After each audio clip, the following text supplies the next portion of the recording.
Welcome to this cricketing masterclass. I'm with Simon Doull, former New Zealand bowler, and we're going to be talking about the art of bowling the slower ball and the use of pace variations in one-day cricket, which, Simon, are absolutely essential. Yeah, 100%. I mean, the art of trying to deceive the batsman, trying to pick up wickets, get them to chip the ball in the air, maybe play too early and get through and bring the LBW and the bowled into play. I mean, they're so crucial, and there's such great exponents of it in the modern day. So much more than, I think, in our time, Athers. And, you know, when you look at some of the best around the world, you just admire and do nothing but admire what they do. Well, let's have a look at some of the best around the world. Who's good right now? Oh, look, I mean, we just picked out 3 examples of the different types of slower balls here. The first one from Jasprit Bumrah, that's the general off-spinner. The one that comes back into the right-hander, maybe deceives him, goes across the left-hander. James Neesham's got one that rolls out like a leg cutter, like a little leg break, who rolls the fingers down the left-hand side of the ball. And then the knuckle ball, which has really come into play in the last probably 2-3 years. That was Jofra Archer's knuckle ball. And if we just take a look at how they're bowled, I think that's the key. So with Bumrah's one, all he's doing is either you can drop the thumb onto the side of the ball and just roll the wrist, and that takes a lot of the pace off it by taking the thumb away from the ball. You can drop it into that sort of position there and then just roll the wrist like you're opening a door. Imagine just opening a door handle. That's the key to that one there. You can leave the thumb on it, which Bumrah does, but it's all about the arm speed as well. That's one of the keys. James Neesham, if you look at his one, all he's doing is rolling his fingers down that side of the ball. So the left-hand side of the ball, almost like a leg break, and if you've not got forward motion, you've got sideways motion, then it just floats out a little bit slower. The knuckle ball is one that I'm not sure I could have bowled, but that's kind of the principle of it. The key to the knuckle ball, though, is getting it back into the fingers as you're running in. And I find that I've tried to do it in my lounge room, in my hotel room, and get it right, but a lot of guys are actually forcing it in.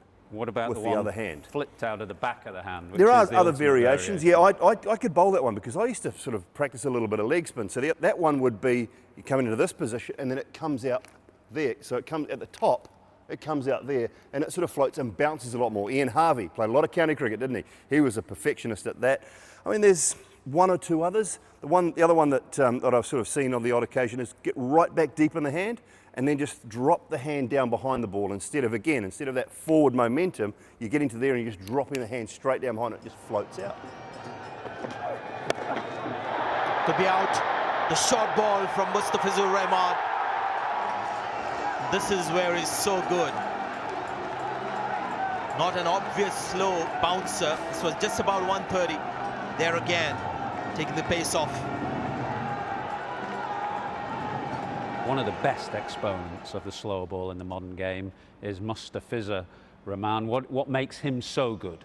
I think he's so similar to Muralidharan as far as the wrist is concerned, yet he's the quick bowler. So if we take a look at Mustafizur and what he's able to do with his wrist, and what I love about this, when you look at the action, it is exactly the same. We roll this through. Just have a look at what we've done here with this graphic. The red on the top, the yellow on the bottom. Top one, same, exactly the same as the bottom one. Full pace delivery, just a little cutter across, which is what he bowls in general terms anyway. But then you look at the bottom one as we roll that through, the wrist gets so far into almost like a spinner's direction, and it floats out. And he has deceived so many batsmen over the years. Now, it's not quite as good as it once was, because when he was bowling at 140 and dropping it to 115, it was really good.